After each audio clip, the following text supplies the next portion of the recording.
আসসালামু আলাইকুম। সম্মানিত দর্শক, আওয়ামী লীগকে ঠেকানো আর সম্ভব হলো না রে লাইলা। দেখেন, এই কথাটা আমি কী জন্য বলতেছি। আওয়ামী লীগকে কীভাবে ঠেকায় রাখছে এই 14 মাস ধরেন। আওয়ামী লীগকে মানে স্বতঃস্ফূর্তভাবে বাংলাদেশের রাজপথের রাজনীতিতে সক্রিয় হতে কিন্তু দেয় নাই। এই যে ঠেকে রাখছে, কীভাবে ঠেকে রাখছে? সকল দলকে একত্রিত করা হয়েছে আওয়ামী লীগকে ঠেকানোর জন্য। পাশাপাশি রাষ্ট্রের পক্ষ থেকে যত প্রকারের ব্যবস্থা নেওয়া যায় সকল ব্যবস্থা নিছে।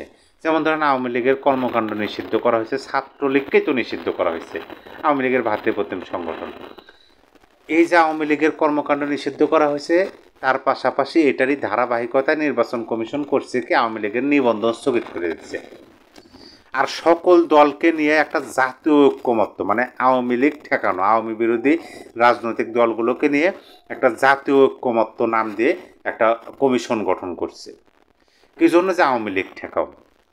তারপরেও তো আওয়ামী লীগকে ঠেকানো সম্ভব হতেছে না। আওয়ামী লীগ হঠাৎ করে এখান থেকে মিছিল বের করে, ওখান থেকে মিছিল বের করে, রাজপথের মানে রাজধানীর রাজপথ কাঁপিয়ে তোলে আদালত পাড়াতে আওয়ামী লীগ মিছিল করতেছে। আমি একটা ভিডিও আপনাদেরকে দিছি, সুন্দরভাবে এই ভিডিওটা বিশ্লেষণ করবো আপনাদের জন্য। আমি কি জন্য বললাম যে আওয়ামী লীগকে আর ঠেকানো সম্ভব হইতেছে না। যেভাবে ও গ্যাটিস দিয়ে জোড়াতালি দিয়ে তারপরেও ঠেকায় ঠুকায় রাখার চেষ্টা করছিল, কিন্তু এখন আর সম্ভব না। এই জন্য না, দেখেন, বিএনপির স্থায়ী কমিটির সদস্য সালাউদ্দিন আহমেদ তিনি বলছেন, জাতীয় ঐক্যমত্য কমিশন জাতীয় ঐক্যমত্য প্রতিষ্ঠার বদলে জাতীয় অনৈক্য প্রতিষ্ঠার একটা প্রচেষ্টা গ্রহণ করেছে বলে মন্তব্য করেছেন বিএনপি স্থায়ী কমিটির সদস্য সালাউদ্দিন আহমেদ। এই যে আমি জাতীয় ঐক্যমত্যের কথা বললাম, এটা তো আমরা জানি যে জাতীয় ঐক্যমত্য কী, এটার ফলাফল কী হবে। সাংবাদিক জনাব মাসুদ কামাল সাহেব তিনি আগেই বলছিলেন যে এটা একটা ঘোড়ার ডিম হবে। আর এই যে ঐক্যমত্য কমিশনের যে সুপারিশমালা জমা দিচ্ছে প্রধান উপদেষ্টার কাছে, এটার পরে তিনি বলছেন যে ঘোড়ার ডিম ফুটে একটা খচ্চর বের হয়েছে। এই কথাটা কিন্তু বলছেন। তার মানে কিছু না, এটা মানে একদম কি বলে মূল্যহীন বিষয়। কিন্তু তারা যে কারণে করছিল এই ঐক্যমত্য কমিশনটা, আমরা প্রথমে বললাম যে আওয়ামী লীগ ছাড়া, জাতীয় পার্টি ছাড়া জাতীয় ঐক্য হয় নাকি। আর এই বিষয়ে আমি 1 বছর আগে যখন প্রথম গঠন করা হয় তখন একটা ভিডিও দিয়েছিলাম। বলছিলাম যে এই ঐক্যমত্য কমিশন, এই ঐক্য না, আর এটা থাকবে না। আমি সেখানে বলছিলাম যে দেখেন, ঐক্য কখন হয়? যখন আপনার এজেন্ডা আমার এজেন্ডা মিলে যাবে এবং আপনার কাজ আর আমার কাজ একই হবে। হয়তো বা আমরা ভিন্নভাবে করতে পারি, কিন্তু একই কাজ। যখন আমরা আলোচনার টেবিলে বসে আমরা ঠিক আছে আলোচনায় মানে কথাবার্তায় ঠিক আছে, কিন্তু আমরা যখন কাজ করতেছি রাজপথে, তখন আমাদের বিভিন্ন ধরনের এজেন্ডা নিয়ে আমরা কাজ করতেছি, কিন্তু আলোচনার টেবিলে ঠিক আছে আমাদের সবারই একই এজেন্ডা। এটা কি ঐক্য হয়? হবে না। এই কথাগুলো আমি বলছিলাম আজ থেকে 10 মাস আগে, 11 মাস আগে। আর এখন দেখেন সেটা বাস্তবে রূপান্তরিত হলো যে জাতীয় ঐক্যের বদলে জাতীয় অনৈক্যের প্রতিষ্ঠার প্রচেষ্টা চলতেছে।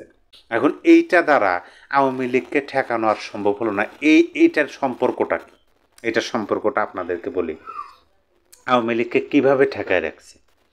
বাংলাদেশের প্রতিটা রাজনৈতিক দল, আওয়ামী বিরোধী যারা আছে, সবাইকে একত্রিত করছে ইউনূস সাহেব।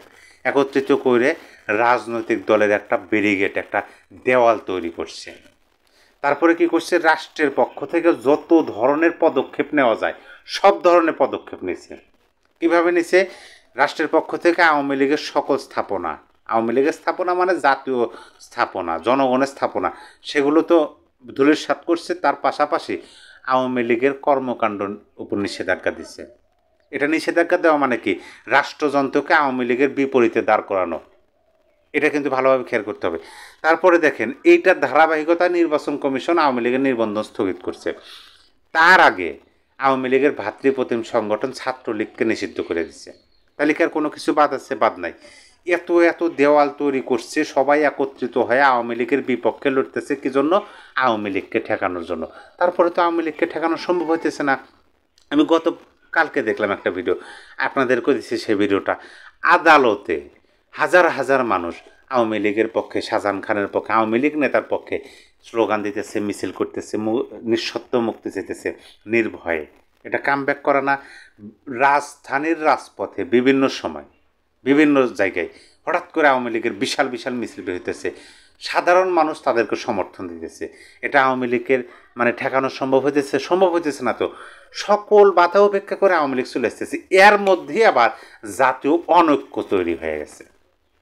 যখন জাতীয় অনৈক্য তৈরি হয়ে গেছে তখন কি আপনি বলতে পারেন যে এই ইউনূস সাহেব আর ইউনূস সাহেবের এই নিয়োগকর্তা দিয়ে কি আওয়ামী লীগকে ঠেকানো সম্ভব হবে?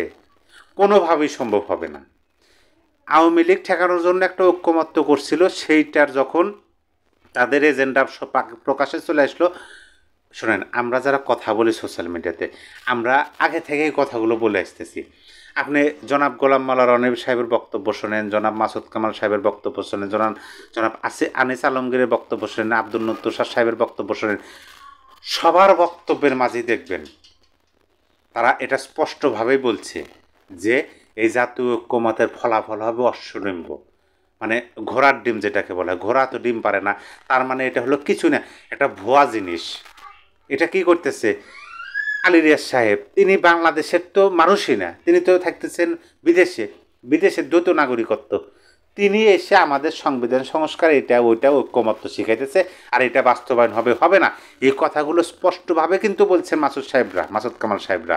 সেটার বাস্তবে রূপান্তর হলো।